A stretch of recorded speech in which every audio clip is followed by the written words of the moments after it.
मैं पेपर में देख रहा था। बता रहे थे लोग बाग कि आज की जो एवरेज लाइफ स्पैन है एक ह्यूमन की 60 साल, 70 साल। तो न्यूज़पेपर वालों ने लिखा था कि उम्र कम हो गई लोगों की, इतना कम जी रहा है आदमी। और मैं शॉक्ड हो गया कि भाई आदमी इतना जी रहा है आज।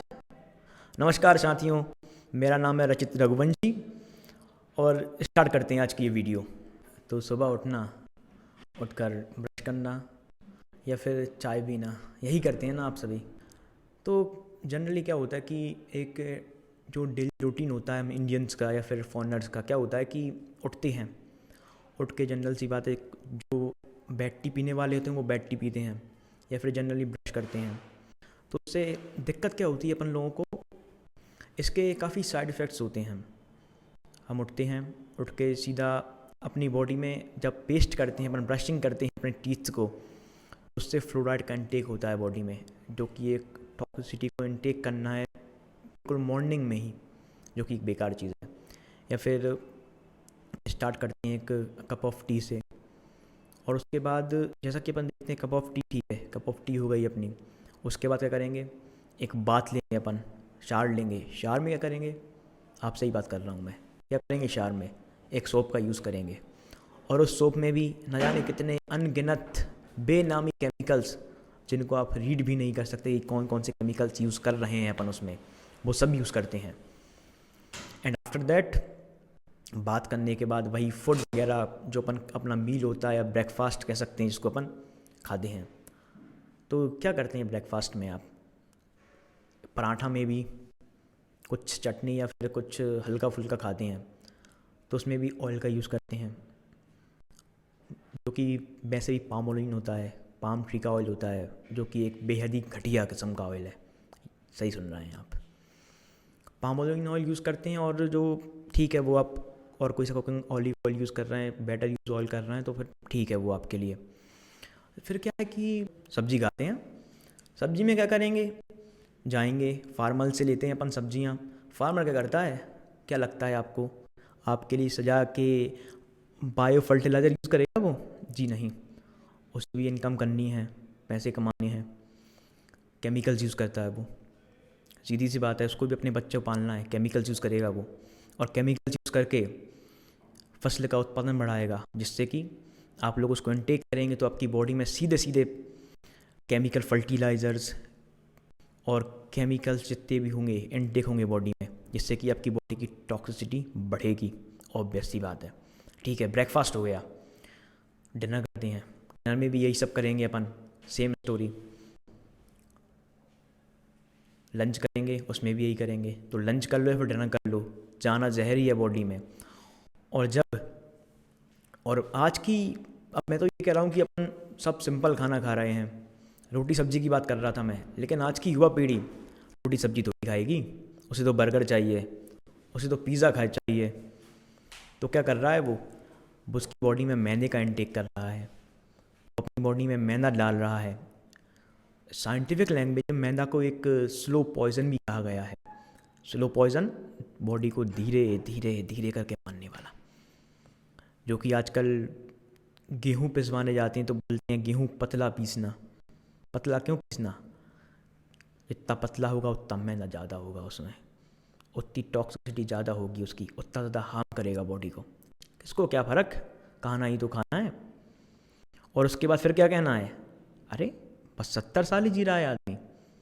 जब भाई दिन भर जहर खाओगे, उस जहर को खाने के बाद भी जब आप 70 साल जी रहे हो, तो ये कोई छोटी मोटी बात नहीं, ये एक बहुत बड़ी बात है कि आपकी बॉडी में, आपके जीन्स में वो पावर है कि इतना सारा इनटेक करने के बाद भी, इतनी सारी टॉक्सिसिटी लेने के बाद भी वो आपको 70 साल तक हैंडल कर रही है, 70 साल तक आपको ज़िंदा रख रही है।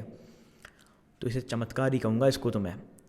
सोचिए कभी आप बैठ के सोचना कि अगर आप इतना इनटेक नहीं करेंगे, इतना जहर नहीं लेंगे, तो क्या क्षमता होगी आपकी बॉडी की, कितना, तकरीबन 120 साल, 100 साल तो आराम से ले जाएंगे आप, बिना कोई बीमारी के, बिना कोई साइड इफ़ेक्ट के, बिना कोई सीवियर चीज़ के। कभी विचार करना आप इस चीज़ पे। फिर मिलते हैं साथियों, धन्यवाद। क्या लग रहा था आपको, आधा ज्ञान दे के जाऊँगा क्या? ये नहीं बताऊँगा कि आप क्या करें आप जो आपकी बॉडी की क्षमता बढ़ जाए, ज़्यादा कैसे जिएँ, 70 साल को 100 सालों में कैसे बदला जाए। और पता है आपको, एक सीक्रेट बताता हूँ आपको मैं आज। अपनी लाइफ स्पैन बढ़ाने के लिए कुछ ज़्यादा करने की ज़रूरत नहीं है आपको। बस थोड़ा day to day life, daily activity में कुछ थोड़ा थोड़ा थोड़ा थोड़ा थोड़ा चेंजेस करने हैं बस। और अगर मेरी माने आप, तो अगर आप ये थोड़े थोड़े थोड़े चेंजेस करेंगे ना, आई एम डैम श्योर, फिर आप देखना, आप खुद को आपको फील होगा कि आपकी body as a different personality work कर रही है। तो जैसा कि मैंने अभी आपको डेली रूटीन बताया आपका, स्टार्टिंग में मैंने बताया ब्रश बैड टी के बारे में। बदलाव आप ये कर सकते हैं इसमें कि जैसे ही आप सुबह उठते हैं, उठ के सीधा बिना ब्रश किए जिस इंस्टेंट पे आप उठेंगे उस इंस्टेंट पे पानी पीजिए। पानी से क्या होगा कि सलाइवरी ग्लैंड जो अपने माउथ में होते हैं, वो सलाइवा पूरा, आप कैसे पानी पीना है, और बिल्कुल ऐसा नहीं गट गट गट गट, नहीं, नॉट दैट वे। पानी पिएंगे, पानी को मुंह में लेंगे और लाइक दैट, इस तरह सर्कुलेट करेंगे पानी को पूरे मुंह में, जिससे कि जो अपना माउथ एल्कलाइन है वो पेट में जाएगा, और जो पेट की या स्टमक की एसिडिटी है उसको ख़त्म करेगा और एल्कलाइन बढ़ाएगा। और ये भी पता हो शायद, या फिर पता ना हो आपको, कि आपकी बॉडी जितना एल्कलाइन होगी उतना बढ़िया काम करेगी, उतना ब्लड बढ़िया सर्कुलेट होगा, उतनी बॉडी ज़्यादा स्ट्रॉन्ग होगी, ज़्यादा हेल्दी रहेगी। एक चीज़ हो गई। दूसरा, ब्रशिंग में फ्लोराइड का यूज़ ना करें। साइंटिस्ट या फिर डेंटिस्ट बोलते हैं कि, मैंने काफ़ी डेंटिस्ट को देखा, वो तो यही रिकमेंड करते हैं कि वो तो यूज़ भी नहीं करते पेस्ट का, वो कई बार ब्रशिंग करते हैं, कुछ भी उनने ब्रश लिया और बस अपने ब्रश को बिना कोई पेस्ट का लगाए पूरे मुंह में सर्कुलेट करेंगे, और जो होगा वो उसको क्लीन कर लेंगे टीथ वगैरह को, वो पेस्ट यूज़ नहीं करते। और आप तो फ्लोराइड पेस्ट यूज़ कर रहे हैं। अब आपको ज़्यादा ही दिक्कत है, पेस्ट यूज़ करना ही है, तो बिना फ्लोराइड या सोडियम लोरेट के यूज़ कर सकते हैं आप उसको, ठीक है। उसके बाद क्या करेंगे फिर आप, जब बाथिंग का कह रहा हूँ मैं, सोप को अवॉइड करिए। किससे कर सकते हैं आप? बेसन का यूज़ करिए, बेसन में हल्दी डाल लीजिए, बेसन में दूध ऐड कर लीजिए, और फिर आप देखना जो जादू होगा ना, आपको मॉइस्चराइज़र भी यूज़ नहीं करना पड़ेगा बॉडी में, अपने आप बॉडी ग्लो करेगी, शाइन करेगी, और वो एक नेचुरली होगा, ना कि कोई केमिकल्स का यूज़ करके, जिससे बॉडी बढ़िया फंक्शन करेगी। उसके बाद खाना खाइए, आटे को रिप्लेस करिए। काफ़ी चीज़ों से रिप्लेस कर सकते हैं आटे को, लेकिन मेरा मानना ये है कि सर्दियों में बाजरे की रोटी खाइए। जो बाजरा होता है, बाजरा खाने में जो शरीर के अंदर जाके गर्माहट करता है, जो कि सर्दियों के लिए बेटर है, आपकी बॉडी गर्म रहेगी सर्दियों में। बाजरा, गर्मियों में ज्वार का यूज़ करिए। ज्वार ठंडा होता है, शीतल होता है, बॉडी में ठंडक प्रोवाइड करेगा। गेहूं का सेवन कम करिए, ग्लूटीन भी होता है उसमें, फिर उस पर कभी और चर्चा करेंगे, दोबारा बनाएंगे उस पर कभी, उस पर अभी नहीं जाते, छोड़ते हैं उसको अभी।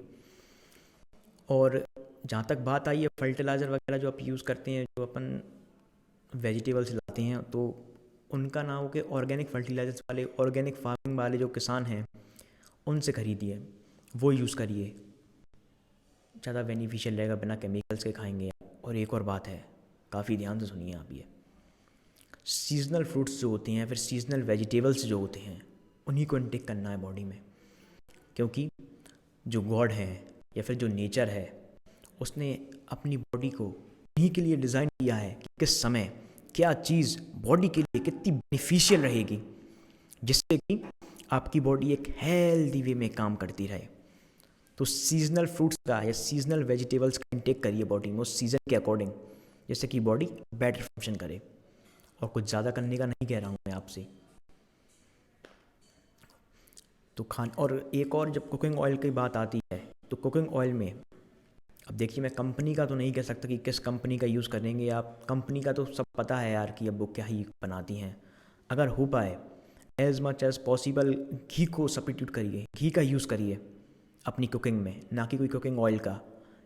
अभी अमेरिकन रिपोर्ट्स के अनुसार एक रिसर्च हुई है, उसके हिसाब से ghee is the best cooking oil.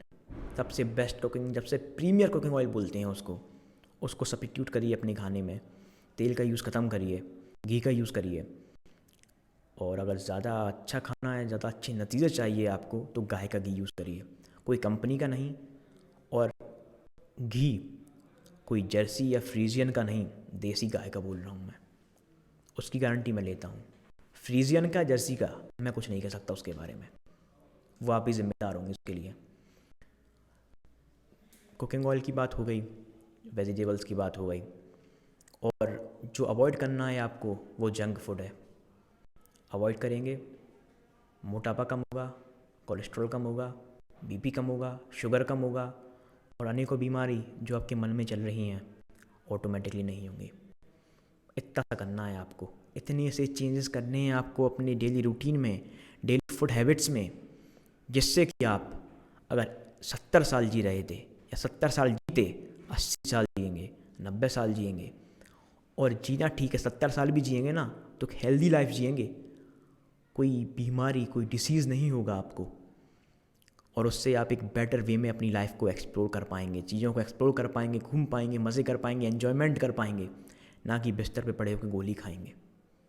अगर अच्छी लगी बात तो करना है, नहीं लगी तो बिल्कुल नहीं करना है। धन्यवाद।